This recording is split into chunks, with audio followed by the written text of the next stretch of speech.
Icarus 13, The Untold Stories. In 1981, the architect Anatoly Vitaev was picked by the Soviet Communist Party to join the Russian engineers working on Africa's first spaceship. The aim was to fly to the biggest star, the Sun. In this short interview, Vitaev talks about his experiences on one of mankind's greatest space odysseys. We want to welcome to our Afri-Lunar station today Anatoly Vitaev. And the first question is, when did you start working for the African Space Agency? I was contacted by the head of the Russian cooperation program in Africa, the engineer Sergei Khotchenko, in October 1979. At the time, I was living in the city of Baku, where I worked for the Communist Party's Department of Architecture and Monuments. We had already designed small housing projects in Africa by that time for the families of the Russian military, part of the military cooperation with the Angolan government during the period of the civil war. But this was the biggest challenge that was ever asked of us.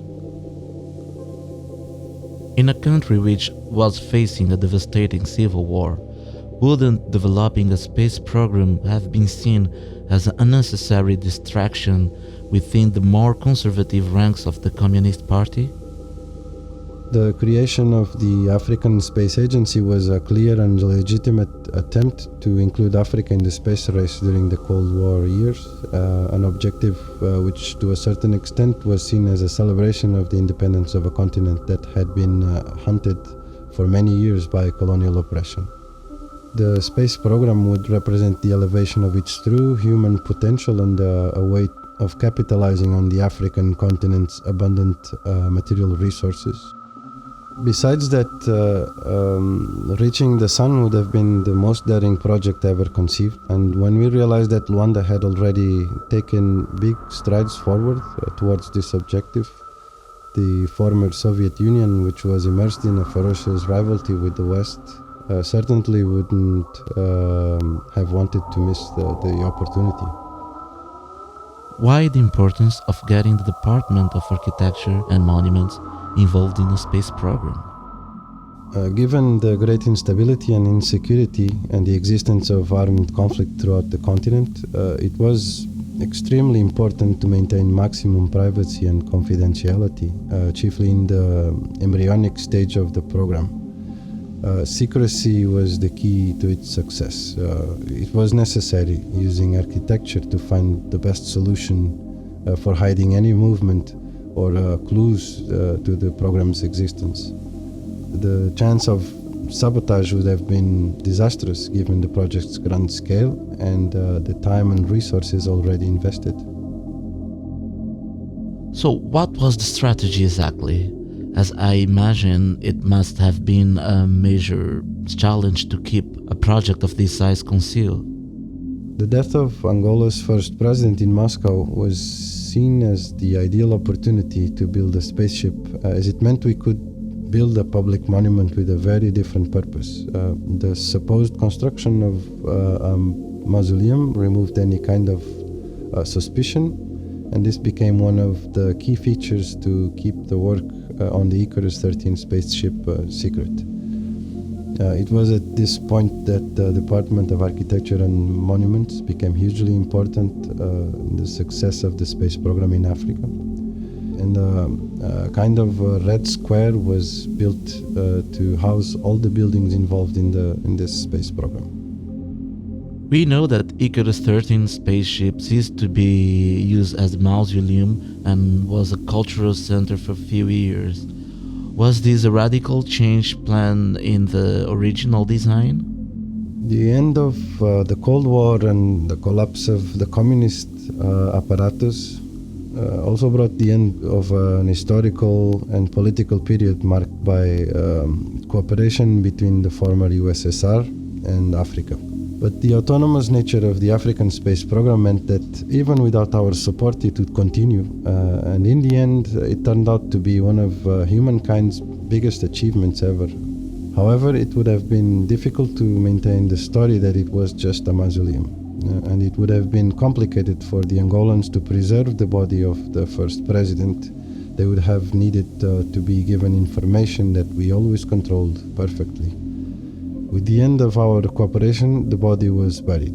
And so the Icarus 13 was converted from a supposed mausoleum to a cultural center. The civil war was still raging, and it was a miracle that the project survived, even after we had been forced to abandon it. In 2007, Icarus 13 made its first voyage to the Sun. How important was that to you? Icarus 13 was the most ambitious project we had ever had the chance to work on. Later on, I saw the pictures of the Sun's photosphere in the press, taken from the spaceship, and it was like seeing a dream come true. It was a very moving moment. Can you see yourself returning to Angola someday? Age permitting, I would definitely go back. So I sometimes still think about the streets of Luanda and the green and hilly landscapes of the countryside. I read an online article a little while ago about the launch of Angola's first satellite. Perhaps sharing the same spatial orbit will be a way for us to be close again.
Today we have as a guest for our conversation the former North American Secretary for the Alien Affairs, Jennifer Hudson. Jennifer was the emissary of the American government to verify the realization of the space project Icarus 13 in Luanda during the 1980s. Dear Jennifer, the first question will be, how important was to American foreign policy this first odyssey to the sun? In the 80s, we were still experiencing a great tension with the Cold War. The space race was still very relevant.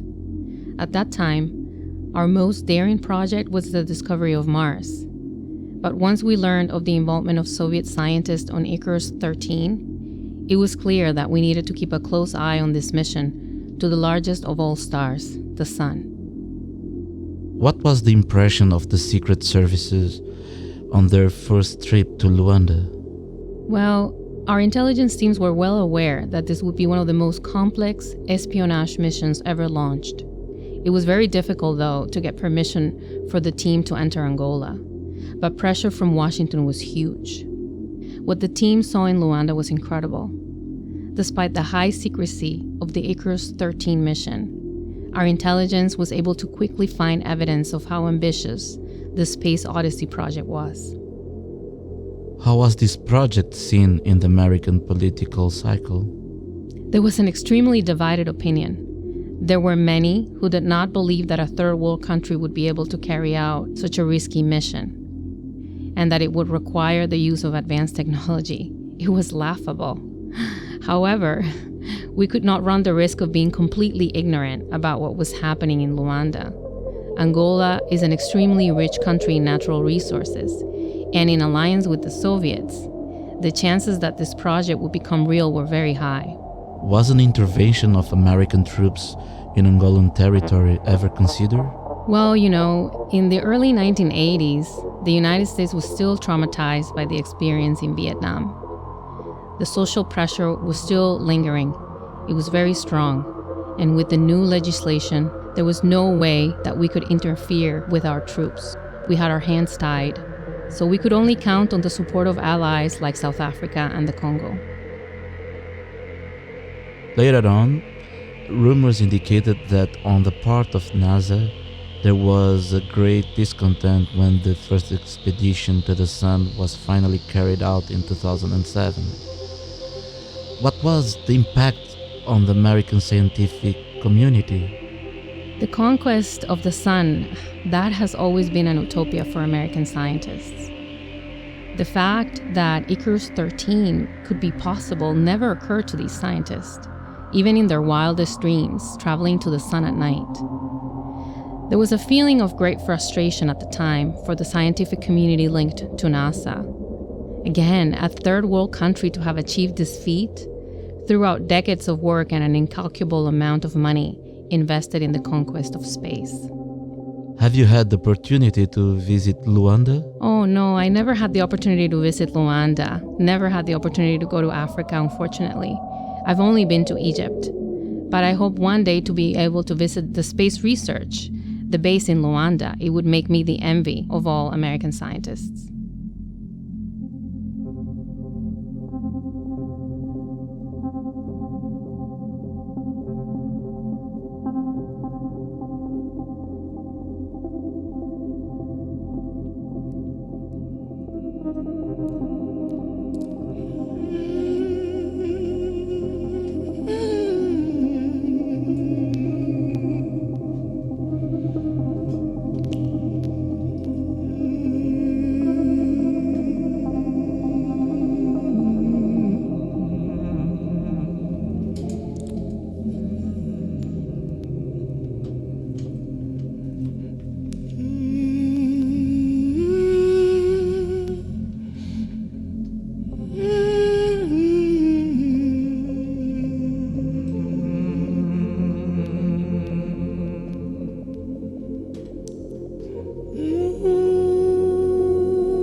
Esta tarde temos um convidado especial. Vamos conversar com Frederico Mwandumba. Frederico Mwandumba é um astrónomo e conceptor do projeto Afri Lunar Station, que consiste na primeira base colonial humana na Lua. Vamos saber um pouco mais sobre do que é que inspirou o Frederico todo este projeto, quais foram as suas grandes referências para partir para um projeto tão desafiante quanto esse, a colonização da Lua. Frederico, eu sei que é um grande viajante, um conhecedor dessa nossa vasta Angola, e também como é um homem da astronomia, não é? Que vive observando o céu, isso já há muitas décadas. Gostaria de saber das viagens que tem feito pelo país, entre o norte, o leste da Angola, no sul, o deserto, o litoral. Existe uma grande diferença no céu que tem observado? E se existe essa diferença, o que é assim, o mais toca? Qual é a região para si que mais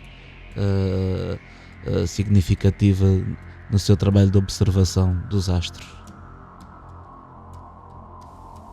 Este céu, cada um deles faz sentido, coisas diferentes. O mesmo céu que não é igual ao do centro, por exemplo, é no fundo igual, leva-te a sentimentos muito divinos e muito processos, leva-te a processos de sentimentos que te fazem, enfim, conhecer-te, desenvolver e acima de tudo também questionar-te mais acerca do próprio céu, do próprio universo que ele representa para ti. Quando é que tu começaste a observar o céu, já não somente como mais um ser humano, mas como alguém que estuda os sinais, os astros? Quando é que o céu passou a ser importante? Para mim passou a ser importante quando o pastor disse-me que cada uma delas tinha um nome e que elas eram estudadas e representavam alguma coisa dentro dos estudos feitos. A partir daí, desde criança, eu comecei a acreditar mais no céu e cada céu que via, fosse no norte, no sul, então no centro, são todos iguais, fazem-nos, transmitem-nos sempre um sentimento de grandeza. Então o céu para ti é sinónimo de paraíso? Exatamente. E não só, desculpa. E não só de um Deus.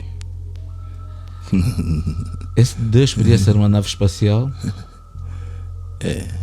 Ou um satélite? Talvez um cometa, mas esse Deus é do universo que tu desconhecias, dos planetas, dos asteroides, de cada resíduo que faz parte desse universo. E mesmo assim existe muito para descobrir. Há um observatório de toda essa atividade e ela é divina. É a partir daí que ela passa a ser divina, mais divina do que a Bíblia ou do Alcorão, porque é um conhecimento que queremos sempre conhecer mais e continuamos a perceber que há um desconhecido sempre no fundo, precisa ser conhecido. É muito mais para além. Já tiveste a preocupação de construir uma nave para ir conhecer esse Deus? Não propriamente construído, mas ganhar dinheiro para poder ir dar um passeio. Já vão começar os passeios particulares para a Lua. E para a Lua é interessante saber. Mas essa passagem que no fundo que é por aqui foi convidado sobre o pensamento extraterrestre que orbita sobre nós, que está acima da atmosfera, o que é possível ver de outros planetas que não seja da Terra para outras paisagens. E por isso eu queria perguntar como dentro desse do sistema solar, dos planetas no sistema solar e os que estão fora, acredita viamente que é tudo criação do mesmo Deus? Não, do mesmo universo, que para mim é o Deus, neste caso. É Ele que comanda tudo, todos aqueles asteroides, aqueles resíduos que se encontram no espaço, eles têm de alguma forma o seu próprio espaço. Se os medires, vais perceber que há ali uma coisa que aos nossos olhos é desencontrada, mas aos olhos do próprio universo tem as suas medidas, os seus cálculos. Então o lixo espacial também pertence a Deus? Este é o grande problema. A partir daí também estamos a falar um bocadinho daquilo que o homem tem feito para com Deus, nesse caso para com o universo, né? Põe lixo em todo lado. Este é o problema. Mais sobre os seus projetos de expansão espacial e a conquista de outras órbitas. Já se tem falado muito sobre isso, dos novos descobrimentos que conseguiu ter a partir do seu laboratório. Uma das descobertas que foi o que mais impressionou a comunidade científica foi a possibilidade de se poder comer pão em órbita dentro das naves espaciais.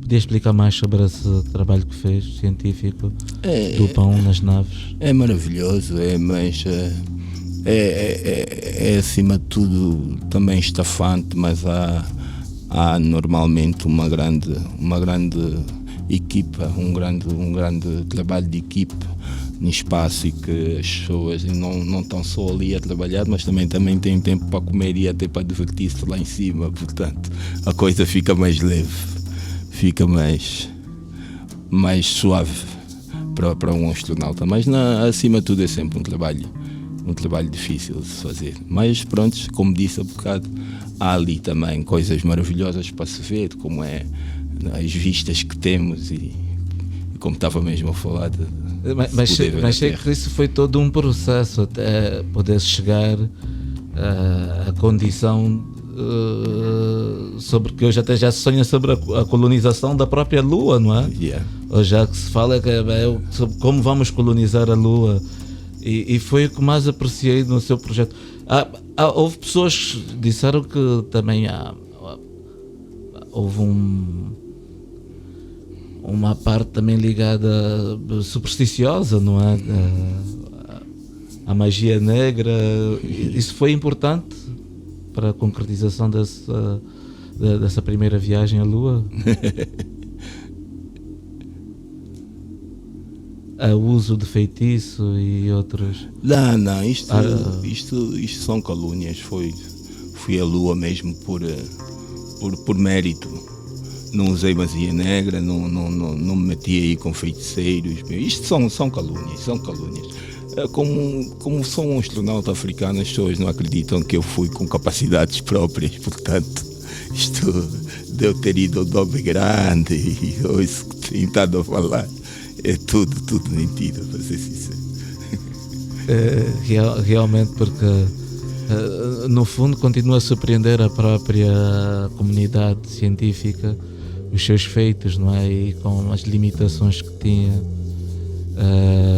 que teve que encarar e poder conquistar esse grande passo. Contudo, essa primeira experiência lunar, de que muitos já falam, volto a repetir, não é? De que há essa intenção de se criar uma primeira colónia sobre a Lua e que não tenha uma bandeira nem fronteiras, nem plataformas continentais, e para nós é uma grande, quer dizer, é uma apreciação ter-lo aqui, uma pessoa que tem participado um trabalho com uma grande relevância nessa descoberta do espaço, da África em órbita. Isso tem inspirado muitas gerações. Queria saber um bocado mais sobre aquilo que o inspira e como acha que, como pensa que o seu legado será marcado. Pronto, na verdade eu depois de me reformar pretendo, mesmo antes disso, pretendo continuar a lutar para que possamos de alguma forma criar bases em África onde as pessoas possam aprender, onde as pessoas possam exercitar a ciência, não é? Não propriamente só o lado espacial, mas também em todos os outros mecanismos científicos que existem. Portanto, isto é basicamente aquilo que eu vou fazer e acredito que com isso é em parte o meu legado para com a África, não é? Lutar com outros africanos também, não é? Que estão ligados ao ramo da ciência para que possamos de alguma forma implantar estes mecanismos que realmente levam à evolução científica, não é? De qualquer nação. Eu acho que este será o meu legado. Este será o meu legado. Este será o meu legado. Este será o meu legado. Este será o meu legado. Este será o meu legado. Este será o meu legado.